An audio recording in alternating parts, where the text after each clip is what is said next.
Hello, beautiful glam fam, glam girls. How are you today? Hope you're doing well. So in this video, I wanted to talk about my experience growing up in a cult-like church. And I was gonna do my makeup and get ready and sit down and talk about it, but I was like, you know what? It would be more interesting and more fun if I do my makeup while I'm talking about it. So I hope you guys enjoy this video. It's something different for me. Not really different. I used to do commentary videos years ago, and now they're kind of gaining popularity. So I was like, you know what? Let me jump into it because I have something to say.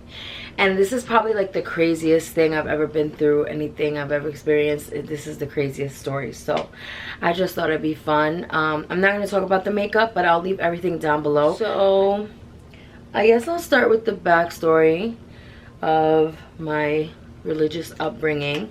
So I was born Catholic.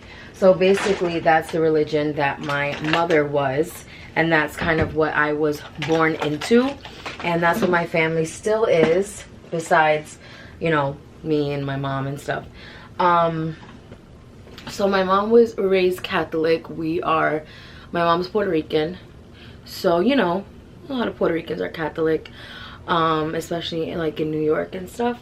So my mom was raised Catholic, and you know, she never really felt like super into it. Like my grandmother was into like Santeria kind of a little bit, and like a little bit of the more religious side, like very religious, like, you know, praying to Mary and the rosary and going to mass and all that kind of stuff. So, you know, my grandmother and my aunt, who was my mother's sister, they would go to like you know, fortune tellers and stuff like that, and people who like read tarot cards and all that. And my mom was always like super not into it. She'd be like, no thanks, I'm not doing that. So my mom always kind of naturally, by the way, I am going for like a tan look today because I just feel like doing it up for the video since I'm gonna be, you know, doing my makeup. My mom was really never into it. She'd always be like, no, that's not my thing. Like, she didn't want to play with those demons, basically. And I'm not trying to like offend anyone. This is just, you know, some of this is like what my mom has told me, and just me talking in terms of, if you grew up in this kind of stuff, you understand. So just know that I'm not trying to offend anyone. If you believe in certain things, that's your business. You are open to believe what you want to believe, sis. So anyway, my mom was never really like connected to Catholicism. She just kind of was going along with what she was raised, you know, believing, I guess, or taught to believe. So by the time I was, I guess, like 8 years old, my mom met some people who were evangelistic, I forgot the word, evangelist, Christian, born again Christian, Pentecostal. She kind of got into like this group of people who were not Catholic. They were Pentecostal or born again Christian. And so they were like, hey, come to this church because, you know, clearly you're looking for something else. Like Catholicism is not doing it for you, right? So my mom goes to this church, and I was like I said, 8 or 9 years old. So at this point, my mom like immediately took to this new church because it was a Spanish church, and you know, usually the Catholic churches that my mom would go to were more like English speaking, and she just didn't feel like she was being moved spiritually by Catholicism, because traditionally Catholic churches are more quiet. I'm sitting on my bed, by the way. They're more quiet and more relaxed, and like the way they talk about God is more chill, and the worship music is not really like super enthusiastic. It's more like, you know, choirs and like just more quiet, to put it nicely, I guess. Whereas this new church we went to, you know, the moment we got there, it was like, it was a Spanish church, so everything was in Spanish, and there was all Latinos there, and she just felt like this community. And the worship was really loud Spanish music. Like, the songs were in Spanish, and they were, you know, salsa, merengue, bachata. Like, it was like regular music you hear on the radio, but the lyrics were about God. So my mom was like, oh my God, this is so cool. Like, you know, I'm not gonna speak for her, but clearly she liked it because we started going to the church. So from what I remember as a kid at that age, it was really cool. Like, the music was cool, you know. I liked that I felt like I was with family because everyone was Spanish or Latino, not Spanish, but everyone was Latino, and the music was so poppin'. And it was a small church, so it felt very family. We had the church had a cafe. The church had a child's ministry. They had a youth ministry, so they had like a separate like area for the teenagers, a separate area for the kids. There was like a teenage pastor. So it was cool. It was like having a community, right? And that's part of the whole cult aesthetic, that they make you feel like family. And then every Sunday after the first service, there was 3 services, a 10 a.m., a 3 p.m., and a 6 p.m., right?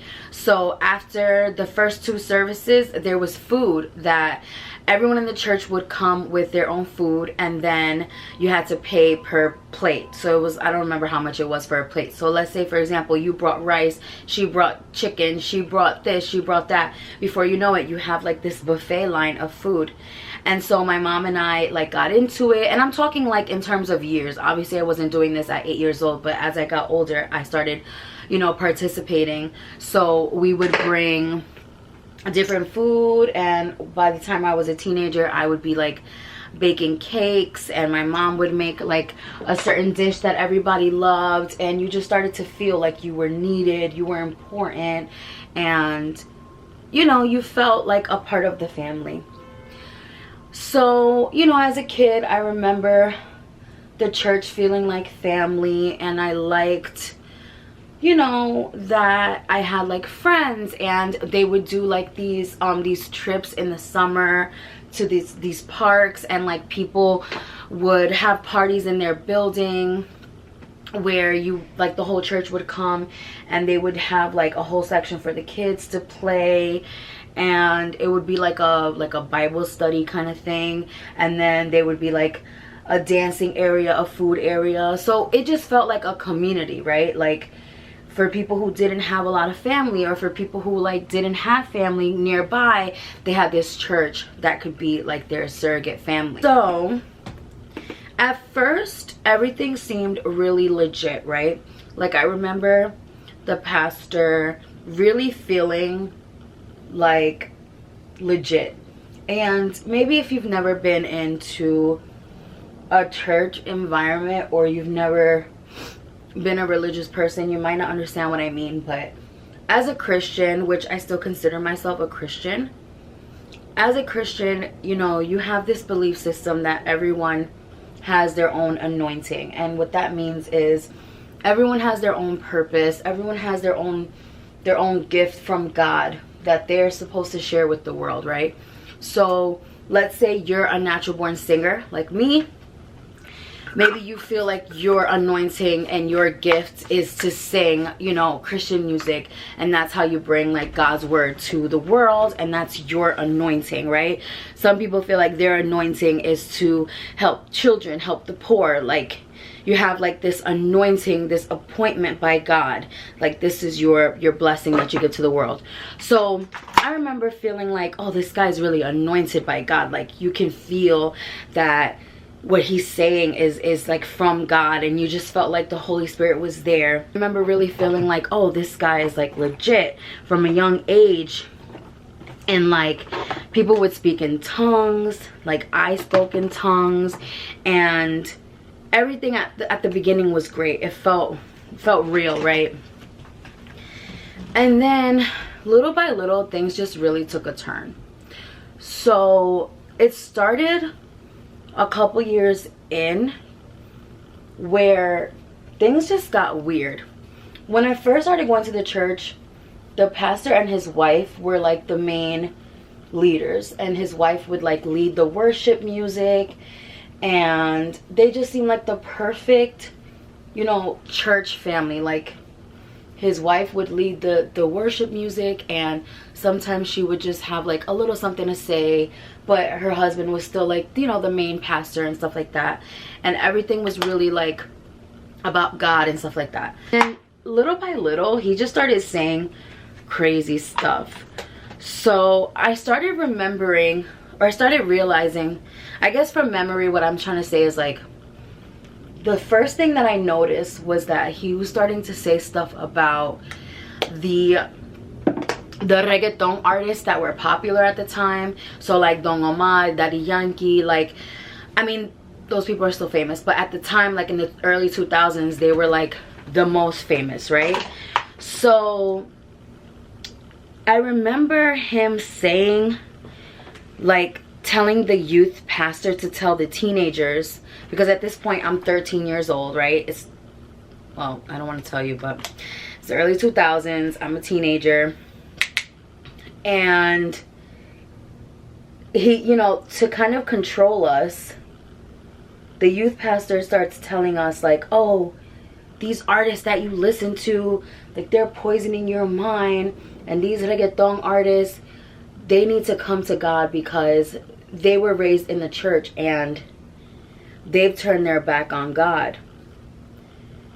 And then this is when it gets crazy. He tells us, like, as the kids of the church, that Don Omar is gonna die of cancer because he turned his back on his religion, because he was raised Christian, and now he was like practicing blasphemy and witchcraft by being a reggaeton artist, and that he was gonna get like throat cancer and die because of what he was singing about in his music. And that kind of like triggered me. I remember at that age being like, how do you know he's gonna get cancer and die? Like, what are you talking about? And I just remember being a little bit like weirded out by that. And I was just like, okay, like, how do you know that? You know what I mean? And everyone around me was kind of just like super into it. And that's when I started noticing that off the bat, like, I was different, because they were telling us, oh, the boys and girls, this is at the point where I'm a teenager now. So we've been in this church for years now, right? We started going when I was 8. At this point, I'm like 13. So we've been here for almost half a decade now. So, you know, they're expecting that I'm gonna be like totally into it and just being brainwashed, basically. So this is when I started noticing that I was like not really into it, because all the other kids were like going along with everything and being like super gung-ho, and I was kind of rebelling. Like, I was feeling this feeling of like something's wrong, because for the first few years I'm in this church, everything was seeming nice, and from what I could tell, the pastor was anointed. And then once I became a teenager, it was like the can of worms opened. So he tells us, oh, Don Omar is gonna get cancer and die because he's rapping about this and this and that, and he's singing about this and this and that, and all this kind of stuff. And I'm just like, okay, y'all sound crazy. Like, what the hell are you talking about? So I'm being a little bit backing up. Then they start telling us, oh, the boys and girls can't talk to each other. You're not allowed, right? They start telling us, you're not allowed to talk to the opposite gender. If we catch you, we're going to like tell your parents, we're going to make a big deal, we're going to embarrass you in front of the church and all this kind of stuff. And I'm thinking to myself, what are you talking about? Like, what do you mean we can't talk to each other? So it got to the point where they started telling us as a congregation, not just the teenagers, it was the pastor was telling the congregation, and then the pastor was telling the youth pastor to tell us this kind of stuff. The pastor started telling the congregation to tell on each other. He started saying, basically, if you see something, say something. If someone in the church is out of line, if they're not doing what I say they should be doing, you need to tell on them, because we need to embarrass them. We need to put them out there, because if they're not following the rules, something bad's gonna happen to them. And if you don't tell them, something bad's gonna happen to you. So at this point, people start leaving the church, right? Because people are waking up to the fact that this is becoming a cult. The pastor is becoming more and more egocentric. He's making a lot of money. He's driving cars now that are really expensive. So the pastor is becoming a very like typical making money pastor. He has like an expensive car. He starts having like these ushers around him that become like his posse, and they become like his little security group, almost like how celebrities have like you know, security around them all the time. He starts doing that. He starts wearing expensive suits. He starts hanging out with politicians, specifically Ruben Diaz, who was the Bronx Borough president. I believe he still is. I don't fucking know. He starts hanging out with politicians. And so he starts changing. Little by little, he starts changing. And I'm getting like emotional talking about this. It's almost like something in my spirit like reminds me. And I'm very traumatized from what I went through in this church. So I'm going to try to get through it. But he starts changing. People start leaving the church. So he starts to want to control the people who are still there, because he's realizing, I'm losing my grip. People are starting to wake up to the fact that this place is losing its anointing. So now I have to kind of start really digging my nails into people so that they'll stay, right? Starting to do the psychological warfare on people. And I'm like getting nervous talking about this, because it reminds me of that feeling of like when I was there and I was like terrified, right? It's like every time I talk about this, I think I'm not going to be scared because it was so long ago. But it's still like I'm shaking. Like it still gets me. I need a minute. Okay. So the pastor starts telling the whole congregation to basically snitch on each other. And he starts saying, if you see something, say something. So then the youth pastor starts telling us, oh, you need to start telling on each other, and if you see someone, you know, talking to the opposite gender, the opposite sex or whatever, then you need to tell on them, because you know they're going against what God wants and all this kind of stuff. Mind you, it's like it's normal and it's okay for teenagers to talk to each other. Like, what kind of stupid ass person thinks that it makes sense to tell 13 to 17-year-old kids that they can't talk to each other? Like, are you kidding me? It's one thing to try to promote abstinence or safe sex or whatever it is that you're trying to promote, because you think that that's like what God wants or whatever, but to tell them that they can't talk to each other, like, they literally, I don't even know how to describe it in a way that you guys can understand how severe it is, because it was to the point where people were literally scared to be seen speaking together. Hey guys, so it's editing me here. So I just wanted to hop in because obviously as I'm editing, I'm thinking of other things and it's triggering more memories, hearing myself talk about this. So I just wanted to pop in and mention that they went as far as to tell us that we couldn't talk on the phone with each other, that if you went to school with each other, that you had to like tell on each other. And I remember like having guy friends and having to like hide that we talked on the phone, and it literally was like terrifying to think that people like knew you were friends with each other. Like, even in church, you would have to avoid each other because if they saw you speaking together too often, they automatically assumed the worst. So even though it may not come off like so bad just in the simple words, but when you're living it, think about it. You're living it every single Sunday or Wednesday. There was also church like on Wednesdays and I believe Fridays as well. So this is 3 times a week and we're talking about 3-hour services.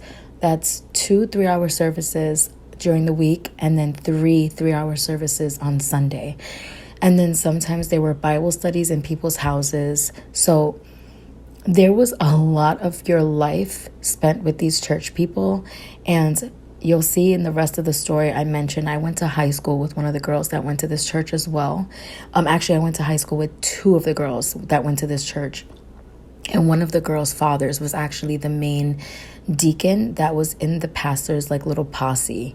So for me, the anxiety and the stress of being in school with these girls on top of what I had to go through in the church was really, really hard on me, because I already knew that they were going to talk shit about me, or that they were going to spin a narrative about me in church that wasn't true, which you'll hear more about later in the video.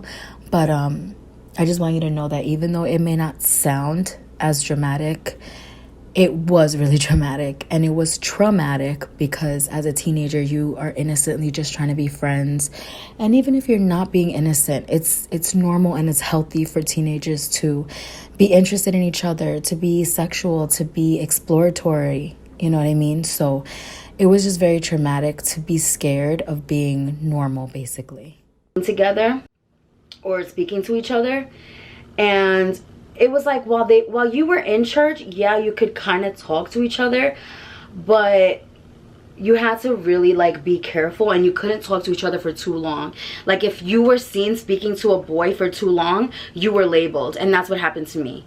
So I had a guy in the church who was like my best friend, who we liked each other, but I was super young. Like nothing was going on. Like nothing was going on besides the fact that we were like in like, you know, like fake little kid romance where I really cared about him and stuff like that. And he was kind of grappling with his sexuality, and I don't want to put too much of his business out there just in case, you never know, but he was kind of like telling me that he liked me and that he really loved me as a friend, which I believe we did love each other at that age. What we thought was love, we did love each other as friends. I really loved him as a friend, and he was grappling with his sexuality. So he wasn't sure like if he was gay or what, but he knew that he loved me as a friend and I loved him or whatever.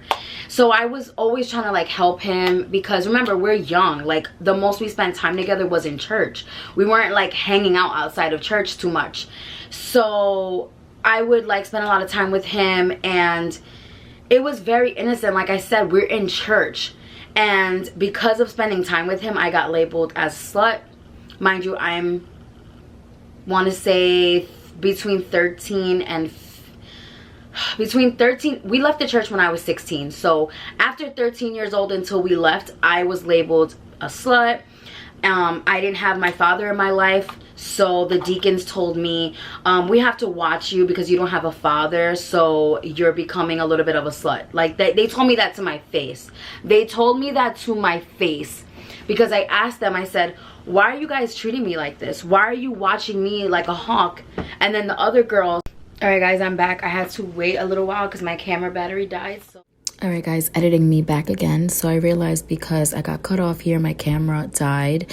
I lost my train of thought, so I didn't finish what I was previously saying. But what I was going to say was that the other girls in the church, a lot of the other girls who had like fathers who were deacons or were in the deacon ministry themselves, other girls who were part of like the singing ministry or took care of the kids, like the other girls who basically were super into church more than I was, quote unquote, they were given a pass for their behavior. So there was a lot of like things going on between the guys and the girls that were like in the cool Christian group basically, and they never got called out for anything. But me, because they saw me as rebellious, because I didn't just listen to every little thing they said, and I kind of questioned things because I was waking up to what was happening, they started treating me differently and started making me feel like this like outsider and this like black sheep.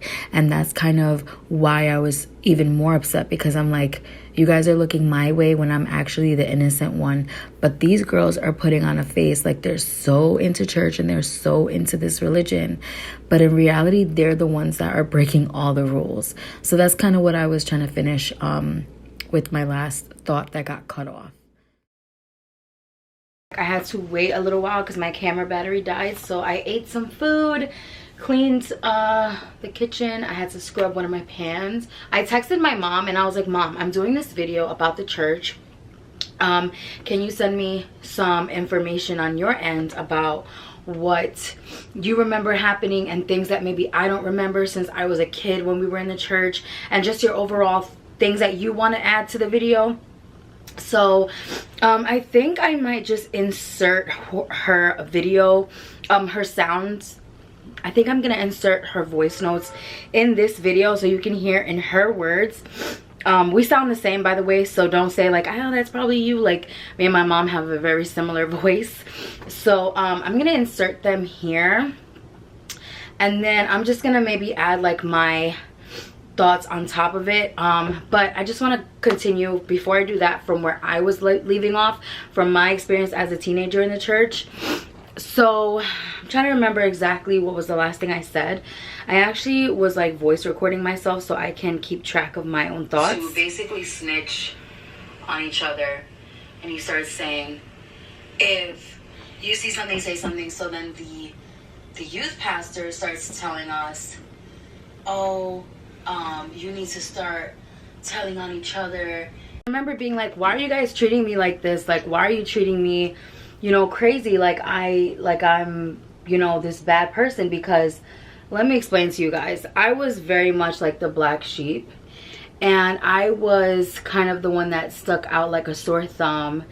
Everyone else kind of was like very into the church in the sense of following what the pastor was saying, and I was a little bit more rebellious, a little bit more questioning things. I wasn't so quick to just agree with every little thing because that's just not my personality, and I didn't accept what the pastor was trying to push on us. So I was a little bit more like the outsider. Another thing was that, you know, the worship people, there would be like a main singer, and then there were like 3 backup singers, right? And because I'm a singer, I always wanted to be part of the church, like, not choir, but the band, I guess. And the main singer, her daughter was also my age. So her daughter, we actually went to high school together. Her daughter was more of a floozy. I don't want to like judge her, I guess. I just want to say, like, I want to put it out there that her daughter was more of a flirtatious, sexually charged girl.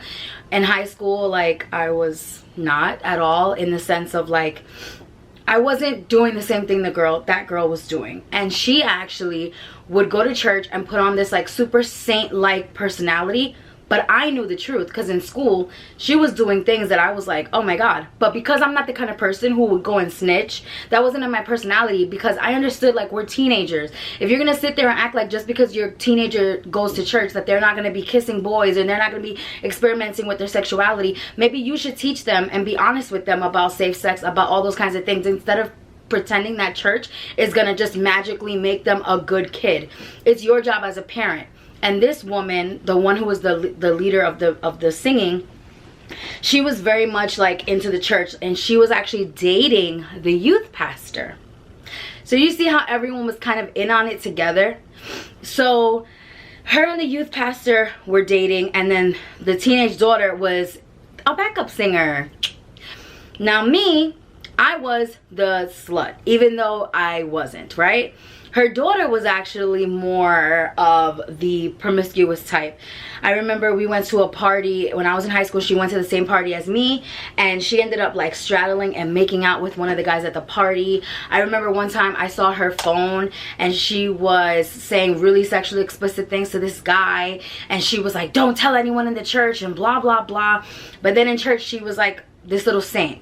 There was this group of kids in the church. I'm just trying to get my thoughts out cohesively without jumping too much around, but it's hard, so just stay with me. There was like a group of kids in the church who were all kind of like cliquey and very cool with each other, and they all were like the singers and the deacons, and it was just very cliquey. And yet they were the ones that they were able to hang out together, boys and girls, and no one said anything about them because they were the singers. But when I was seen with the boy, I was labeled. There was one time where one of the guys in the church pretended that he was my friend, and he was one of the deacons, and I guess I naively thought that he was my friend. And I told him, I remember I was a freshman in high school, I was 14 years old. I told him that this boy because my mom let me go on like group dates when I was a teenager. She let me go out with guys and friends and stuff like that.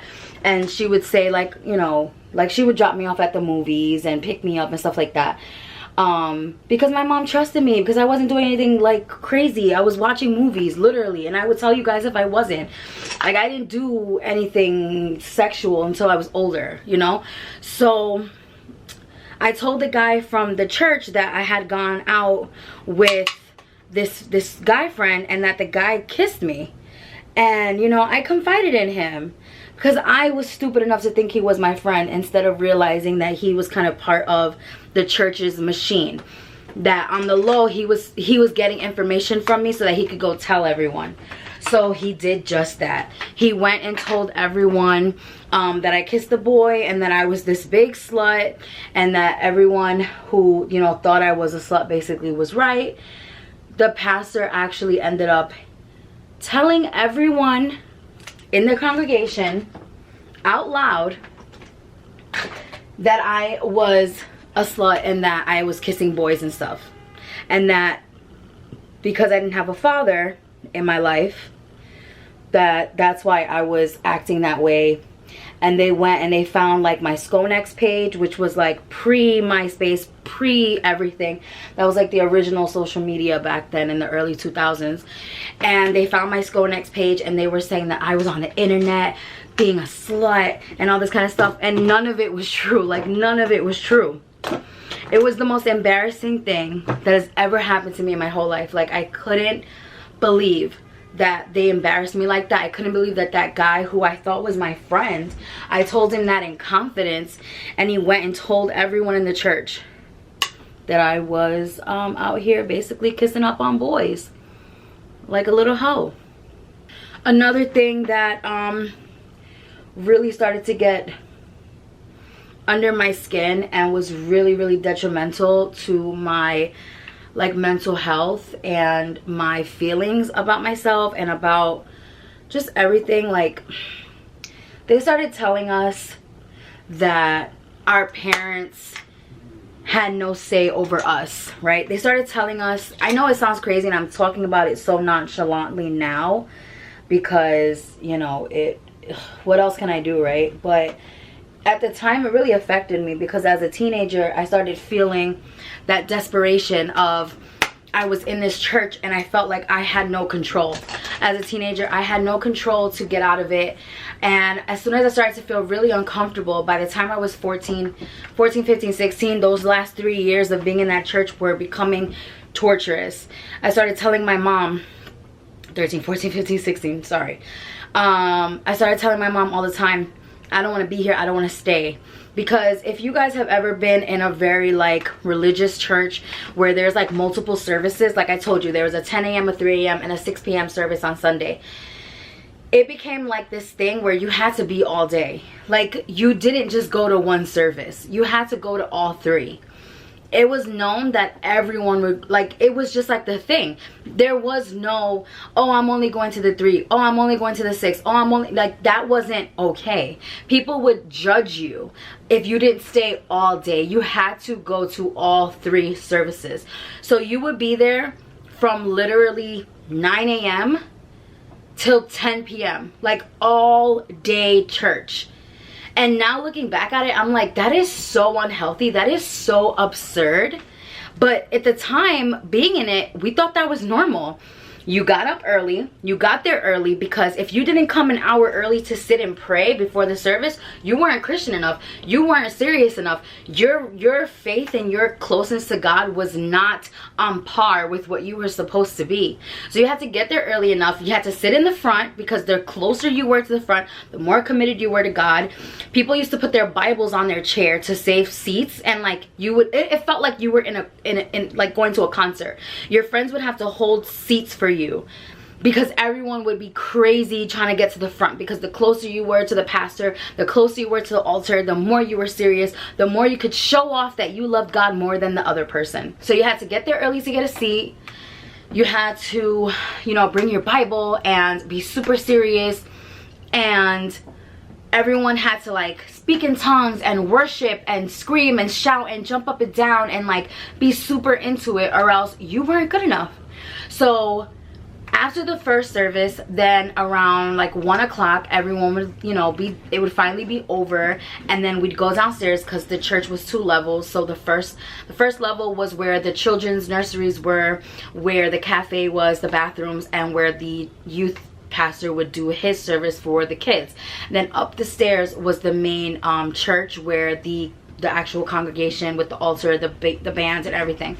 So you would come downstairs, everyone would have lunch, like I mentioned, that buffet, everyone would have lunch and stuff, and then you would just hang out there until 3 o'clock and go back upstairs for the next service, which is really just the next brainwashing session. Then after that, again, you could come downstairs and eat, and then again 6 o'clock for the next service. So you spend all day. So then it got to the point where, you know, we have been doing this for years, and my mom finally was getting kind of like tired of spending her entire Sunday all the time in church. So then she would leave me in church all day and go home. And you know, I don't blame my mom, but I am still like upset about it, and I have told her, like, I don't know if I've told her in this way, but it really damaged me and it affected me, because the ushers and the church people would say to my mom, like, you have no power, like you can't take her, you can't take her home, she has to stay here, you're not her parent when she's in church, we're her parents, I'm her father. The pastor would say, I'm her father now that she's in church, you have no power. And I'm not being funny, like, these are the words, I'm not being exaggerating, these are exactly the words that he would say. They would say in Spanish, you're not her mother here, you have no power, we are her parents now, so you can't take her home, I'm sorry. And I remember I would be crying, like, Mom, please let me come home, like, I don't want to be here all day, please, I have homework, like, I want to go home, please, I'm tired, I don't want to do this. Because once I was a teenager, I also became an usher, because everyone did it, and being an usher was like, there was so much you had to do. I had to wear heels, I had to stand for hours, I had to give out the food, I had to take care of kids, I had like a job in church. And so they just basically were trying to push this narrative that they were instilling like a military style strict regimen, like they were pushing us to be better people, and they were taking care of us, and they were picking us up by our bootstraps and making us be like better people and Christian good people and all this kind of stuff, when in reality it was just a way to control us. They were just trying to control us, and they were filling our heads with all these crazy thoughts about how this is another thing the pastor told everyone, if you leave the church you're gonna get cancer. And I'm not joking when I say this, he literally said the people who leave this church are going to get cancer. And what really fucked everyone in the head up was that him and his wife, after a few years, got divorced. After a few years of us being in the church, they ended up getting divorced, and his wife left and made her own church. He told the congregation that she got cancer because she left. She ended up getting cancer, and he told the church, see, God told me that if you leave the church you're gonna get cancer. Look at my ex-wife, she left me and she has her own church now and she has cancer. And he broke up his family because they had 2 daughters, and one of his daughters stayed at my church, and then the other one was with his wife's church. And he split up his own family, and one of his daughters ended up actually marrying the youth pastor leader when he broke up with the woman who did the singing. So he really like brainwashed everyone and really started messing up the church and messing up his family. So he started telling everyone, if you leave you're gonna get cancer. If somebody from the church leaves, don't talk to them, don't be friends with them on Facebook, you can't talk to them outside of church, they betrayed us, they're gonna get cancer, and if you talk to them you're gonna get cancer. If you talk to them, you are letting their evil spirit come in contact with you, and you're allowing them to basically poison you, and you're gonna get cancer too if you leave the church. And you know, people were terrified. Like, he was using literal scare tactics to make people stay in this church. It was absolutely disgusting. I can't even believe that we stayed for as long as we did. And by this point, I was ready to go. I knew I had to go. By the time I was in high school, right, a little bit after what I'm telling you now, like by the time I was like 15, 16, like when we were really ready to go, you know, my parents were starting to wake up to the drama because he was embarrassing my stepfather all the time. My stepfather would say things in the church, and the pastor would like go off on him and tell him that he was wrong in front of everyone. He would put out his business in front of everyone. He would just purposely try to embarrass him. This man started to ask people for money for a new church that he was gonna build. For years he started asking for money, and that's one of the biggest red flags, right? Everyone knows this. He would always bring up the Bible verses about tithing, and he would say, whoever gives $1,000, you know, you're gonna be blessed, and I'm gonna give you a special blessing. Come up here because God has a word for you. Someone, I know it, there's someone out there right now, God is saying that he has a special word for you, and if you come up here, I'll give it to you. I'll speak. So then he started claiming that he was speaking like he was God. So he would put his hands on people's heads like this, and he would have either they would start speaking in tongues or someone else started speaking in tongues, and he would translate what God was saying, right? So now he's starting to act like he's God. He's saying that he's speaking for God. So he would manipulate by telling people, if you spend more money, if you give $1,000, God's gonna speak to you. So people would go up there and be like, I'm gonna give $100, and he would say, I know in your heart you can give more, like you want to give more. I know you're struggling.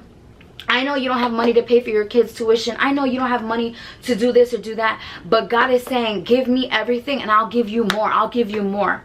There were people in the church who had kids and they couldn't even afford to buy kids Pampers. They couldn't afford to buy their kids shoes. There was one particular girl in there who had a bunch of little kids, like babies, and the kids would always be dressed messed up. They didn't have shoes. She didn't have money for food. My mom had to buy her kids food sometimes. My mom had to give her rides because she couldn't afford to take the bus home. All of this because she was giving every last penny she had to the church, because he kept telling her, you're gonna be blessed, you're gonna be blessed, just give as much as you can, give as much as you can. My mom also kind of fell for it. I fell for it. My mom kind of pushed me into it. He started saying, God is telling me we're gonna build a new church with a golden altar, so I need you to give all your gold, whatever gold jewelry you have, you need to give it to the church, because we're gonna build this new church with this golden altar, and I need your help. So he would literally have us line up and have like a bucket where we would all put our gold jewelry. Okay, never did that gold altar come to pass. Never. We gave gold jewelry. My mom gave so much money. My mom ended up giving so much money that she could never afford to go to Puerto Rico to see her parents. And then my grandfather ended up dying like right after we left the church, and my mom regrets to this day that she didn't take the money that she gave the church to go see her father. She spent like 7 years without going to see her parents in Puerto Rico. She sent me every summer, but she couldn't go because she couldn't afford to have all of us go as a family, so she sent me. And to this day she regrets that she didn't put money to go see her father, and then he ended up dying like right after we left the church. Do you understand that? Like, that is so disgusting. I can't even fathom, you know what I mean? Another thing he started doing was, this is another thing that really got crazy, and this was when I mean, if I hadn't been fucking scared enough, at this point I was terrified, because at this point my soul was telling me, this church is a cult, this man is crazy, you need to get out of here. And because I was a teenager, I couldn't really, like, I didn't have that much power to be like, Mom, I don't want to come. Like, I had to go where my mom told me to go. It got to the point where he started telling people to rip pieces of his shirt off and take the pieces of his shirt and keep it with them at all times so that they'd be blessed. He started handing out pictures of himself and telling people to put the pictures up in their house. He started having buttons of his face made, telling people to wear the buttons with the picture of his face. I'm not making any of this shit up. And that girl that I told you about who was in the church pretending to be a little saint singing, but then in school she was doing she had a picture and a whole shrine of him in her locker. And I remember her one time opening up her locker and I was like, you really have his picture up? Because at that point I hadn't realized that she was so, remember, she was pretending. When she was in church, to me, I thought she was pretending because she was acting crazy outside of church. So in my opinion, I thought she was like me. I thought she was normal, but she was just doing what her mom said in the church because she had to. But no, she was really like messed up in the head. So she was like, what do you mean? Like, of course, why don't you have a button? Like, you're gonna die. You're gonna get cancer. Like, what's wrong with you? Like, she made, once I saw that shrine in her locker to this man and she had a piece of his shirt, she had the button with his face, I was like, oh, like, this is scary. Like, these people are crazy. And at that point, I distanced myself from the girl and I realized, like, we weren't really friends. We were more like frenemies. But at that point, I really realized, like, I had to stay away from this girl because I lowered the lighting because I feel like I was too washed out. Tell me if you guys think it's better. So at this point, I realized, like, okay, this girl is really crazy. Like, she's really in this. This isn't like a joke. And at that point, I was like, you know what, Mom? Like, I was starting to really lose my patience with waiting for my mom to wake up. Waiting for my parents to really, like, realize that this was an evil place. It started to feel less and less like a holy place. I started to feel less and less of that initial, like, godly anointing that I felt when we first started going to the church. Started feeling in my spirit less and less of a godly feeling, you know? Let me go get my lipstick so I can do that before I finish. When I say pin, I literally mean like one of these. Like one of these kinds of pins with his face on it. And you had to wear it. So yeah, so once I realized, like, okay, like, this is really getting out of control, and I just started like pushing my mom and kind of like getting her to wake up and realize what I was trying to say. And then it all kind of came to a head. This is how it kind of ended. When I was 15, my little brother was born. I was just about to turn 16 because he was born in December and my birthday is February. So I like to say 16 just because it was literally 2 months before I turned 16. So my brother was born, and he used to do this thing where he would baptize your child or like present your child to God, kind of in a similar way that Catholic priests like baptize, but instead of baptizing, he called it like a presentation to God. But you had to pay for it. Isn't that funny? You have to pay for it. So my little brother was born. Obviously he's a baby, and my parents are like, we're gonna pay for him to be presented. And it was like $125 or something like that, which doesn't matter. It shouldn't cost anything, because if the baby is supposed to be a part of the congregation and you're supposed to be, you know, doing this out of the goodness of your heart because you feel like you have a blessing to offer this child, why would you be charging? But whatever, you know, they claim that it was you know, like a tithe offering to the church, to God, and that it's a good thing, whatever. So my mom and my stepfather give the church a check, and I guess they cashed it too soon, because you know how sometimes you give a check before the money's in there because you're about to get paid or whatever. So, you know, they cashed the check early and the check bounced. So instead of going to my parents and being like, hey, the check bounced, this is, you know, what we can do or whatever, the pastor tells everyone in the church and embarrasses my parents and tells everyone in the congregation that the check bounced, and that basically I don't remember exactly what it was that he said. Editing me again just to say that my mom clarified this for me which I will play her clips. Be patient. If you've made it this far, you're the MVP. I swear it gets better. It gets crazier.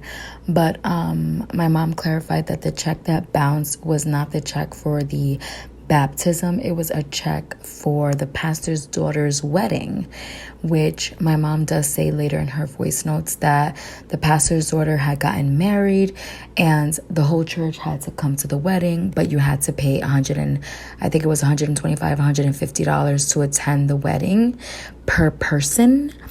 So the check to his daughter was the check that had bounced. But he basically like said that my parents were like scammers or like bad people. He embarrassed the hell out of them. He basically embarrassed the heck out of them in front of the whole church and basically tried to insinuate that they were like scammers and that I don't even know, just like horrible things. And it's like, how do you claim to be godly and you really have the nerve to like embarrass someone like that in front of the whole congregation because a check bounced? Like, are you serious? It just further proves how crazy, demented, and cult leader like this guy was, right? So for my parents, it's kind of like the straw that broke the camel's back. They kind of finally realized like, okay, this is out of control. Like, we keep kind of letting things go. We keep kind of brushing things under the rug, thinking that somehow this is God's will, but it's getting to the point now where we can't deny that this isn't right, that something else is going on, that there's another power at play, that this is not the kind of place for us. Like, this is not what we signed up for. This is not what we want. We don't feel God's presence in this type of behavior. And that's kind of where we drew the line. And I was so happy that my parents finally saw what I had seen for so many years, because I don't want to get too much into it, but I believe in God giving people, you know, visions and dreams and giving you a sense, like a sixth sense basically, of when something's not right.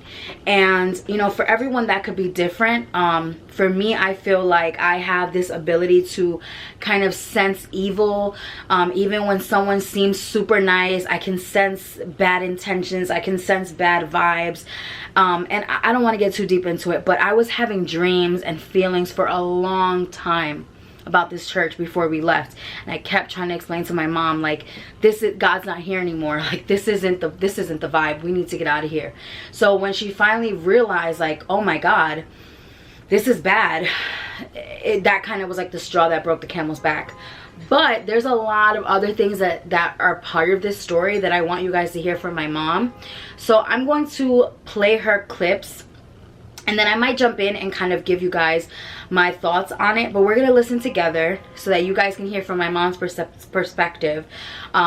Things that I didn't realize, things that I didn't remember, things that she could kind of tell me. And then we're going to kind of finish the story with the craziest part of it all. Because guys, I like touched the surface, dipped my toe in, but we're about to dive in. Okay? Separated males and female teens to the point where they had to hide. He recorded money on a board, and whoever gave the most would be on the top of the list. He would shun people who didn't give enough. The ones that gave more were on top of the list. He said that if we left the church, we would be doomed. He didn't present my baby to the Lord because my check bounced while I was in the hospital giving birth. After I even asked his daughter to wait until I get back and I'll give you your money for that wedding that we went to, which he required $150 from each person that went, because that was his daughter's wedding, and if you love the pastor, that's how much you had to give. He pinned husbands and wives against each other to the point where there were separations and divorces and unfaithfulness among church members that I heard about later on, people dating each other's husbands and wives. He dated 18-year-old women after we left. So much. The music was great. I loved that part. It made you feel good. It was deep. To this day, I love all that music and everything. And at the beginning, the few years we were there, he had a tremendous anointing, and I loved him. I loved the church. I was a baby Christian, so I didn't know any better. I gave so much of myself, my time, my money, cooked for them every week, to then have to buy it if I wanted to eat some, because it was like buffet style. You remember that. What else did we do? So much that we gave of our time and money, and he just prayed on these people like me that were baby Christians. I fell in love totally with the Lord and with everything that had to do with the Lord. I gave money, I gave jewelry, I gave so much of my time and energy, and to the point where we almost got evicted. I was dating Gabriel, and he was like, what the hell are you doing, not paying rent? Because I had to pay church first. You know, to me it was paying God, and so out of balance that I would never do that again. He would make us think that if you don't buy your kids what they need, and if you live under a bridge, that then you love the Lord more than anybody. And now I know that the Lord doesn't want us to live like that. So yeah, I try not to get emotional, but of course, yes. And just like you, I was also traumatized in a different way. I was a giver from the time that I was born again. I love to give. And I gave so much that now I am very skeptical about giving, you know, and it sucks because giving is actually a privilege for us as Christians. So as you guys heard, my mom got emotional there, and as you can imagine why. It was really, really disgusting, the things that we went through. Like she said, he had a board on the wall of the church, like on the bottom floor, and it was like the first thing you saw when you walked in, and it had everyone who paid the most listed, and it literally was like a tally of how much those people gave, and it was just like so disgusting. You can't even imagine the ins and outs of how much went on, and like all the bad, all the gossiping, the horrible things.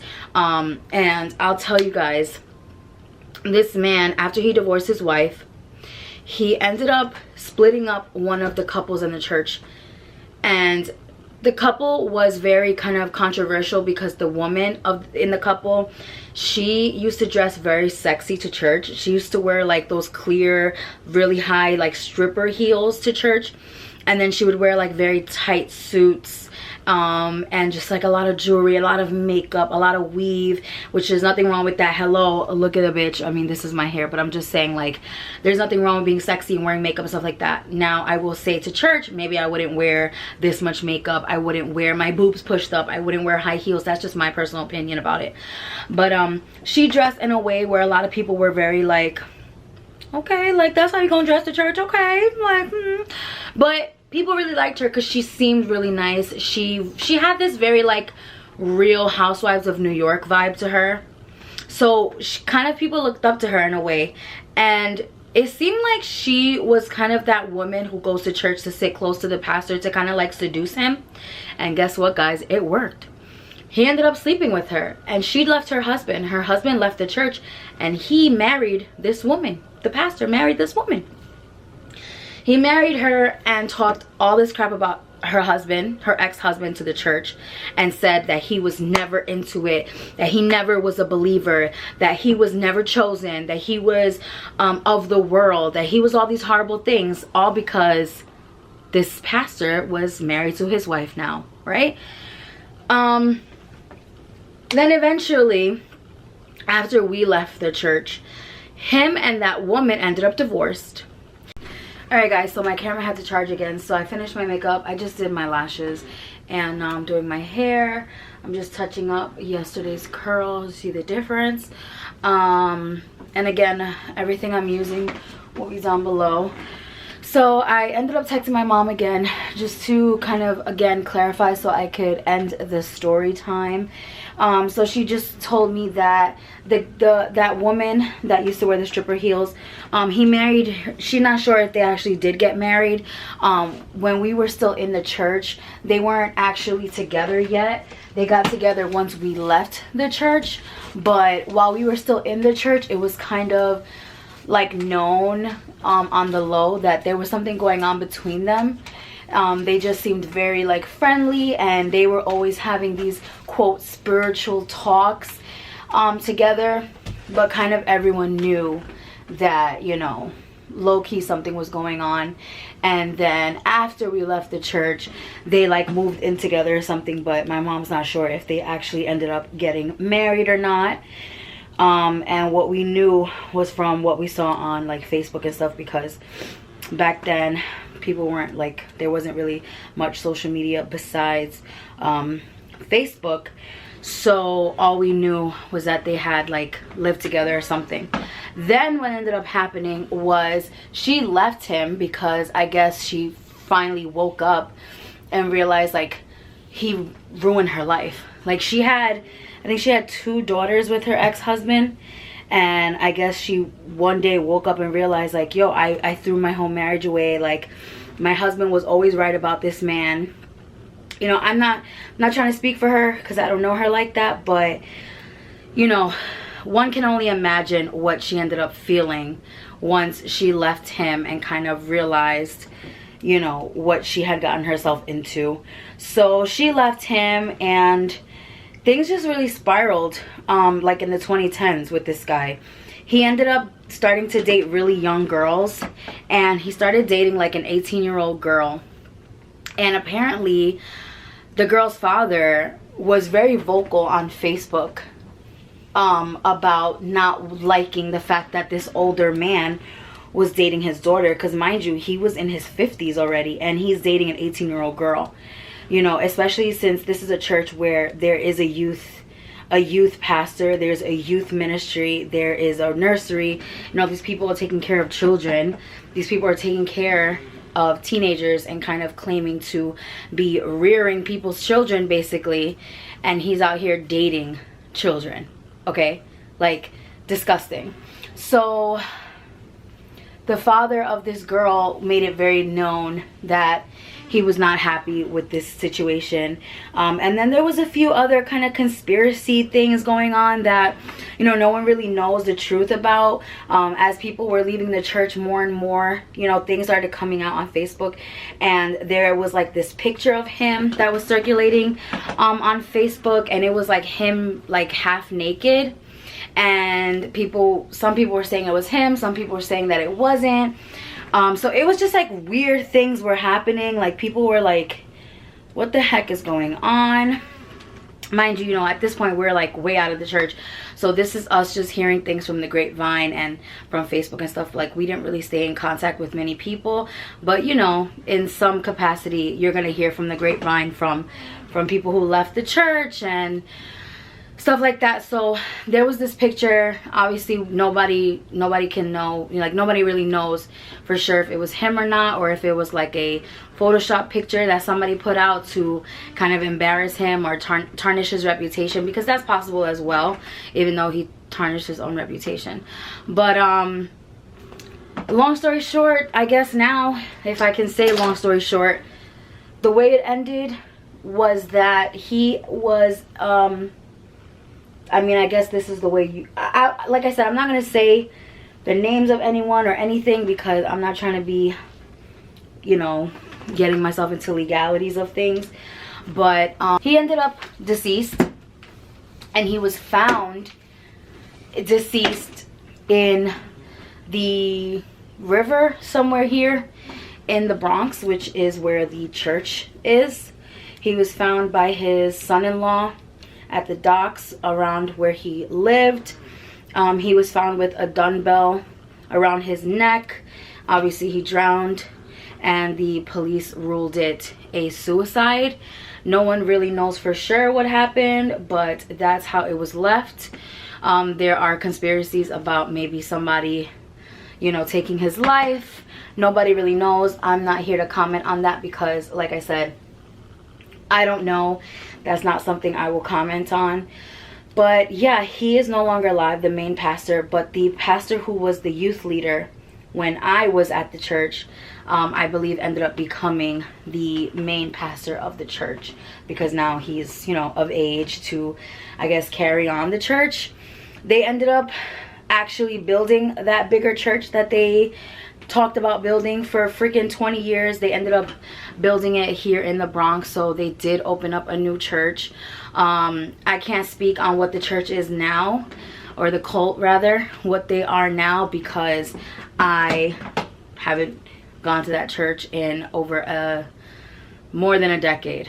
So I can't comment on what the church is like now, or if they took it in another direction, if it's better now, if the new pastor that took over is you know, a good person or not. So if you do happen to figure out what I'm talking about and you are interested in going there, or whatever the case is, please don't let my story time deter you from doing whatever it doing whatever it is you feel compelled to do. I would love for you to find God and find a path in any way that is possible. And I can't, like I said, I can't comment on what the place has become now. So yeah, he ended up passing away. And like I said, the church is still going till this day. You know, there were a lot of things that went on that I can attest to in my own experience, that I dealt with some of the, like, some of the deacons in the church were very ungodly. They used to hit on me a lot, and I'm talking about older guys who had no business, you know, hitting on me. And, you know, as a teenage girl, I didn't realize, like, how bad that really was. And there was just a lot of things going on that I guess I could, like, talk about it forever. But guys, I changed. I'm done getting ready, and now the dog wants to play, of course. So I don't remember exactly where I left it, but you know, now that he has passed away, the church, like I said, they're still going. They have a new leader now. I don't presume to know anything about how that church is now, but I can't imagine that they are that much different from when he was alive, just because you know, they have a YouTube channel, and just as soon, or as recent as 3 years ago, they were posting about him. They were posting on their YouTube channel, and you know, the guy who I believe is the pastor of the church now, you know, he kind of like grew up under this pastor. So I can't imagine that the church is like that much different from when the other pastor was alive. I'm talking about it now because I feel more free, I guess, in a sense. For so many years, it felt so recent. It felt so, like, in my soul still. I mean, I pretty much have been left with, like, a PTSD, and my mother as well, where it's been very hard for us to find a church to connect to ever since. Hearing anyone preach that sounds like him is very triggering.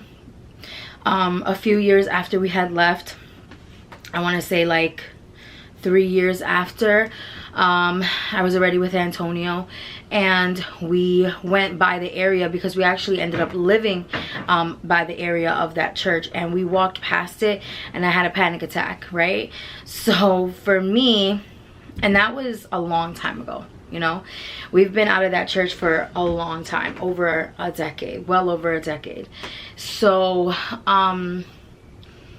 for me, it's been very raw, but now that he's dead, I almost feel like a sense of freedom from the hold that he had. And, you know, not to compare myself to people who are held captive physically by anyone, but in a sense, it feels kind of like that feeling of when, you know, you are really hurt by someone in the sense that they abuse you, or like you're captured by someone, right? And it almost feels like when they're still alive, you're still scared of them in a way, and you kind of just have this like internal fear everywhere around you, like you can't trust anybody. And it kind of has felt that way for so many years. And I can't lie, to a certain extent sometimes it still feels like that, because I still live in the Bronx. The church is still here. People that go to that church, I've still run into people recently, like literally last summer I ran into someone who I went to that church with, who I'm not sure if they still go there. I think they do. And I got like the glares, you know what I mean? And I still have run into people recently who go to that church still, or who used to go to that church. And you know, it's still something I, on a real life regular basis, still struggle with sometimes. And it has affected my spiritual growth. It has affected me in a lot of ways. And I just want anybody to know, if you still go to that church, or if you are watching and you used to go to that church, or anyone who had anything to do with that church, who affected me, who was negative towards me, who was part of the abuse I went through, I just want you to know, I want nothing good for you. I'm sorry. I want you to know I'm good, I'm happy, I'm successful. I have accomplished so much. My life is good. On God, thank you, Jesus. My family is healthy. We've never experienced any of the stupid, horrible things that that man said we would experience from leaving. We are flourishing. We're good. Screw you. And I don't wish you any well. I'm sorry. Like, God will deal with you. I'm not here to judge, but I want nothing from my heart to yours. I wish nothing but the same you gave to me. Sorry. And I want you to know that I'm happy, that I'm good. I mean, look at me, sis. Okay? Okay? I'm good. She's good. We're good. Share this story for other people to be aware. You know, like I said, if you do find out the church I'm referring to, feel free to, you know, go to the church if that's something you want to do. I am not trying to stop anyone from their beliefs. I'm not trying to stop anyone from joining this church. Like I said, I don't know about them now. I'm just speaking about my prior experience. And it is what it is. There's nothing else to say. I know this was a crazy story. Even I feel drained and kind of like shook at myself, and I think I might end up like watching this back and being like, holy crap, like how did I go through that? Because like I said, there's even more that I could remember if I sit down and think about the things I went through, think about the inappropriate things that were said to me, the inappropriate things that were being done, just so many things, guys. But I hope that this was eye-opening to you guys, and to know that there are cults everywhere. And I think a lot of times we think of cults as like, you know, these like massive things that happened in the past, but like there are still churches that have just a few thousand members now, you know, in this day and age, that are still cult-like. And if you're manipulating people, if you're using scare tactics, if you're draining people's bank accounts, if you're telling them they're gonna get sick and die of cancer if they leave the church, if you're telling them to rat each other out, if you're using manipulative tactics to scare people into submission, if you are working with politicians and you're being shysty and grimy and doing, you know, mess up things behind closed doors, then that's a cult. You don't have to live together on a commune to be a cult. So that's it, guys. Thank you for joining me. I hope you enjoyed this coffee table talk, I guess. I love you. Stay glam, stay blessed, and I hope that you never encounter something like this in your life. And parents, if you have children and they are uncomfortable, please listen to them. I wish my mom would have listened to me sooner. Thank God we got out when we did, even though I was already 16 years old, and had we stayed any longer, I probably would have told my mom, like, I'm not coming anymore and you can't make me. But thank God we got out when we did. But like I said, parents, if your children are uncomfortable, please listen to them. Please take them seriously. Don't force them to do something they don't want to do, because you don't know what's really going on behind closed doors. And I promise you, my mom doesn't know everything that went on behind closed doors at that church. So anyway, I'll see you in the next one. Bye.